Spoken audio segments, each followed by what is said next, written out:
किताब मुकद्दस में से आज की हमारे लिए तिलावत रोमियो का खत 3 बाब 9वीं आयत से शुरू करके 18वीं आयत तक खुदा के पाक कलाम को पढ़ेंगे। रोमियो का खत 3 बाब 9वीं आयत से 18वीं आयत तक इस तरह लिखा है, बस क्या हुआ? क्या हम कुछ फजीलत रखते हैं? बिल्कुल नहीं, क्योंकि हम यहूदियों और यूनानियों दोनों पर बेशतर ही ये इल्ज़ाम लगा चुके हैं कि वो सब के सब गुनाह के मातहत हैं। चनाचे लिखा है, कोई रास्तबाज नहीं, एक भी नहीं, कोई समझदार नहीं, कोई खुदा का तालिब नहीं, सब गुमराह हैं, सब के सब नकम्मे बन गए, कोई भलाई करने वाला नहीं, एक भी नहीं।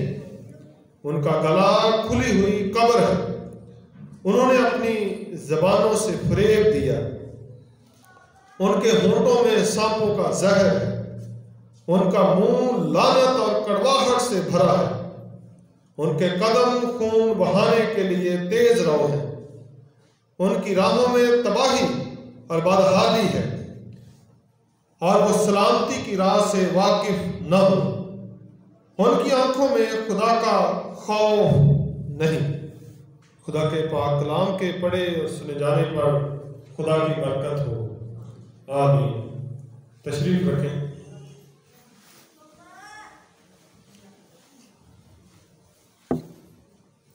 यीशु मसीह के पाक और मुबारक नाम में आप सबकी सलामती हो। खुदा का शुक्र अदा करते हैं जो रहीम व करीम खुदा है, जो कहर करने में धीमा और शफकत में गनी है, जिसकी मोहब्बत लाजवाल है। लाजवाल का मतलब समझते हैं क्या होता है? अक्सर हम ये लफ्ज़ बोलते हैं कि खुदा की मोहब्बत लाजवाल है। लाजवाल का मतलब होता है जिसको जवाल नहीं आता। अगर किसी का कुछ नुकसान हो जाए तो कहते हैं कि इस पर कोई जवाल आ चुका है, कोई मुसीबत आ चुकी है या कमी हो जाती है। तो खुदा की मोहब्बत लाजवाल है, इसका मतलब है कि खुदा की मोहब्बत में कमी नहीं आती। मैं कुछ लोगों से मोहब्बत रखता हूं, मिसाल के तौर पर 5 साल या 10 साल मेरी मोहब्बत रही, वो मेरे मियार पर जब तक पूरे उतरते रहे मेरी मोहब्बत उनके साथ रही। लेकिन जब वो मेरे मियार पर पूरे नहीं उतरे तब मेरी मोहब्बत खत्म हो गई। तो ये मोहब्बत जो है इसको जवाल आ जाता है, मेरी मोहब्बत को जवाल आ जाता है। आप खुद अंदाजा कर सकते हैं कि आपकी मोहब्बत को भी जवाल आता है या नहीं। हमारा ताल्लुक, हमारा रिश्ता, हमारा प्यार, हमारी मोहब्बत, हमारी चाहत उस वक्त तक रहती है जब तक कोई शख्स हमारे मियार पर पूरा उतरता रहता है, और जब वो हमारे मियार पर, हमारी सोच पर पूरा नहीं उतरता तो फिर हमारी मोहब्बत को जवाल आ जाता है। हम इसलिए लफ्ज़ बोलते हैं कि खुदा की मोहब्बत लाजवाल है। आपने पहला ग्रंथियों 13वां बाब पढ़ा होगा, जिसमें लिखा हुआ है कि मोहब्बत को जवाल नहीं, मोहब्बत को जवाल नहीं। मोहब्बत सब कुछ सह लेती है। तो मेरी और आपकी मोहब्बत को जवाल आ जाता है। दुनिया में सबसे ज्यादा करीबी और कीमती रिश्ता जो होता है वो मियाँ बीवी का होता है, और मियाँ बीवी के रिश्ते में भी मोहब्बत की कमी आ जाती है। ख़त्म तो नहीं मैं कहता, लेकिन कमी ज़रूर आ जाती है। वो चाहत, वो प्यार, वो मोहब्बत जो शुरू में होता है, जैसे जैसे ज़िंदगी गुजरती है वैसे वैसे कम होता जाता है, और जब इंसान बुढ़ापे में चला जाता है कभी कभी कुछ लोगों की मोहब्बत वापस लौट आती है और फिर इंसान दोबारा उसी तरीके से मोहब्बत करना शुरू कर देता है। जो हवाला तलावत किया गया, हम उसके बारे में कुछ सीखेंगे। लिखा है कि बस क्या हुआ, क्या हम कुछ फजीलत रखते हैं? फजीलत का क्या मतलब है? अफजल होना, बेहतरी, बर्तरी। क्या हम कुछ बर्तरी रखते हैं? क्या कुछ हम अफजल होने का दर्जा रखते हैं? सवाल पालूस ने किया है और जवाब भी दिया है। जवाब है बिल्कुल भी नहीं। एक होता है ना कि नहीं, एक होता है बिल्कुल भी नहीं। इसका मतलब है बिल्कुल भी हम किसी से ज्यादा फजीलत नहीं रखते। क्योंकि आगे लिखा हुआ है, वजह यह है क्योंकि जो मैंने लफ्ज है, मैंने पहले भी इसका मतलब बताया है। क्योंकि जो होता है ये हरफ वजह होता है, ये किसी वजह को जाहिर करता है। तो यहां पर लिखा हुआ है बस क्या हुआ, क्या हम कुछ फजीलत रखते हैं? बिल्कुल नहीं, क्योंकि हम यहूदियों और यूनानियों दोनों पर बेशतर ही ये इल्जाम लगा चुके हैं कि वो सब के सब गुनाह के मुतहत है। क्योंकि खुदा के नजदीक शरीयत का सुनने वाला रास्तबाज नहीं होता, बल्कि शरीयत पर अमल करने वाला रास्तबाज होता है। इसलिए किताब मुकद्दस में लिखा गया है 10वीं आयत में, चुनांचे लिखा है कोई रास्तबाज नहीं, एक भी नहीं। जब कहा जाए कि कोई भी पास नहीं हुआ तो इसका क्या मतलब है? 10वीं क्लास का पेपर है, रिजल्ट अनाउंस हुआ है। मिसाल के तौर पर हमारा एक स्कूल है और 10वीं क्लास के हमारे 50 बच्चे हैं और 50 बच्चों का रिजल्ट अनाउंस हो चुका है। तो हम ये कहते हैं कि कोई भी पास नहीं हुआ, तो इसका क्या मतलब है कि कोई है बंदा भी ऐसा जो पास हुआ है? फिर आगे इसको और ज्यादा पक्का किया गया, इसकी वजाहत कर दी गई है, एक भी नहीं। कभी कभी इंसान के दिल में आता है नहीं मैं थोड़ा सा ठीक है, दूसरा लोग। इंसान को सबसे ज्यादा किस बात का फोबिया होता है या किस बात का धोखा होता है? इस बात का कि मैं ठीक हूं, मैं रास्तबाज हूं, मैं अच्छा हूं, मैं जो कुछ कह रहा हूं वो ठीक है। अब ये फैसला करना कि जो मैं कह रहा हूं वो ठीक है या गलत है, कैसे पता चलेगा? कैसे पता चलेगा? मिसाल के तौर पर ये एक किताब है, आप सब इसको देख रहे हैं। उसके बाद ये भी एक किताब है, ये भी आप देख रहे हैं, इसके ऊपर कुछ लिखा भी हुआ है। अगर मैं कहूं कि ये अंजीर है तो आप मानेंगे कि ये अंजीर है? क्यों नहीं मानेंगे? कि ये असल अंजीर के मेयार पर पूरा नहीं उतरे। असल अंजीर कौन सी है? ये जो मेरे हाथ में है, ये अंजीर है। इसी तरह जब हमने कोई भी फैसला करना होता है तो हमारे पास कोई मॉडल होना चाहिए, हमारे पास कोई मेयार होना चाहिए। कपड़े की दुकान पर जाते हैं, आप सब जाते होंगे, मुझे भी जाने का इत्तेफाक होता है। हम कपड़ा खरीदते हैं, जो जेंट्स सूट होते हैं तकरीबन 5 मीटर और बाल के 6 मीटर कपड़ा लगता है। हमें वो थान पकड़ते हैं, वो अंदाजे से काटते हैं, ये 6 मीटर हो गया, तो मान लेंगे हम? नहीं मानेंगे। एक उनके पास स्केल है, एक उनके पास पैमाना है, एक उनके पास मेजरमेंट का आला है जिससे वो उसकी पैमाइश करते हैं। अगर पैमाइश कर ली गई है और 6 मीटर के मेयार पर वो कपड़ा पूरा उतर चुका है तो फिर उसको तसव्वुर किया जाएगा, फिर हम दिलेरी से कह सकते हैं कि भाई ये 6 मीटर कपड़ा है।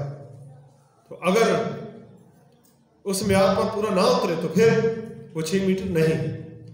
इसी तरह जब भी कोई मुझे और आपको फैसला करना है तो हमारे पास कोई मेयार होना चाहिए। बात हमारी चली थी कि सभी कहते हैं कि मैं ठीक हूं, मैं जो कह रहा हूं वो भी ठीक है, मैं खुद भी ठीक हूं, मैं सच्चा हूं, मैं ईमानदार हूं। लेकिन कैसे पता चलेगा कि ये ठीक कहा जा रहा है? कैसे पता चलेगा कि ये बात जो कही जा रही है ठीक कही जा रही है? ये बाइबल मुकद्दस हमारे पास मेयार होना चाहिए। बाइबल मुकद्दस में जिंदगी के हर शोबे के बारे में लिखा हुआ है। अगर आप किसी जगह पर फैसला करने बैठे, एक शख्स आता है, आप जज हैं, मिसाल के तौर पर आप क्या हैं, जज हैं, कोई केस लेकर आपके पास आता है कि भाईजान या बहन जी मेरा ये फैसला करें, आप एक की बात सुनकर फैसला करेंगे कि दोनों की बात सुनेंगे? दोनों की कि एक की? मैंने जिंदगी में एक की बात सुनकर भी फैसले होते हुए देखे।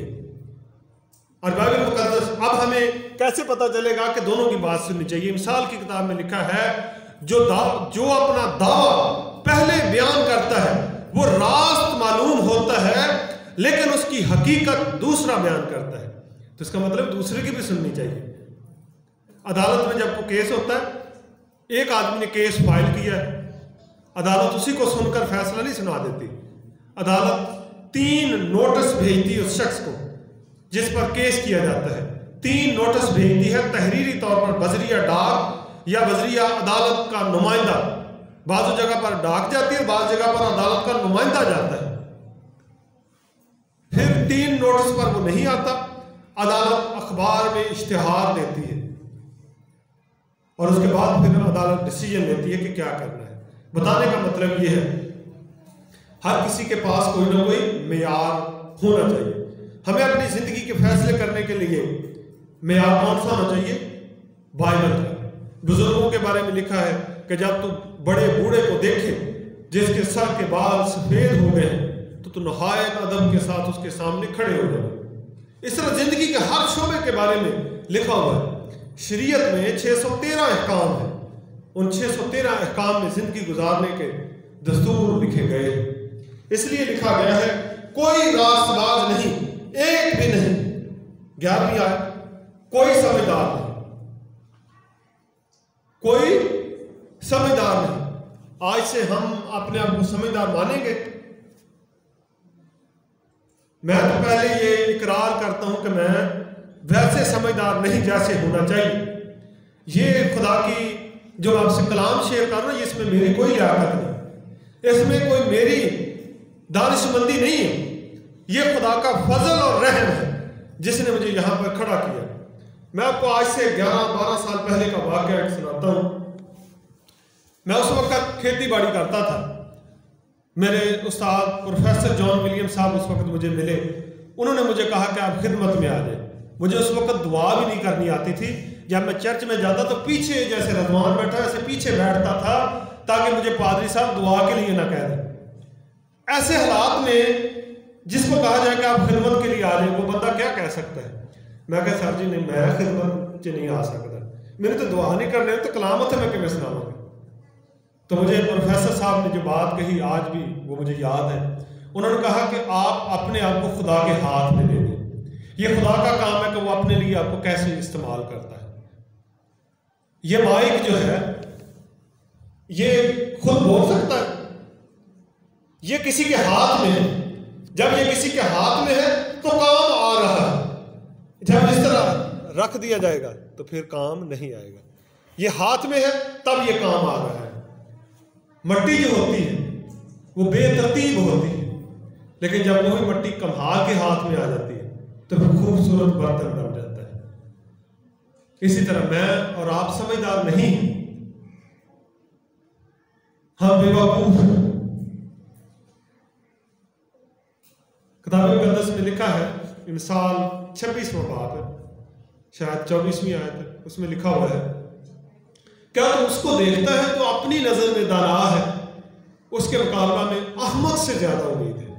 अहमक जो होता है उसके सुधरने के ज्यादा चांस होते हैं, लेकिन जो दाना समझता है वो सुधर नहीं सकता। इसलिए किताब मुकद्दस में क्या लिखा है? कोई समझदार नहीं। तो मैं प्रोफेसर साहब की बात बता रहा था, उन्होंने मुझे क्या कहा कि आप अपने आप को खुदा के हाथ में दे दें, आगे खुदा का काम है कि वो आपको कैसे इस्तेमाल करता है। तो मैं जो कुछ आज बोल रहा हूँ, कह रहा हूँ, ये सिर्फ खुदा का फजल और खुदा का काम है। और तीसरी बात यह है कि जिस जगह पर आज मैं खड़ा हूँ, मुझसे पहले भी स्टेज पर खड़े होकर बहुत सारे खादमों ने कलाम सुनाया होगा, तब भी खुदा का काम चलता था। अब खुदा ने मुझे यहाँ खड़ा कर दिया है। अब भी खुदा का काम चल रहा है। कल को मैं नहीं रहूंगा, कोई और आ जाएगा, तब भी खुदा का काम चलता रहेगा।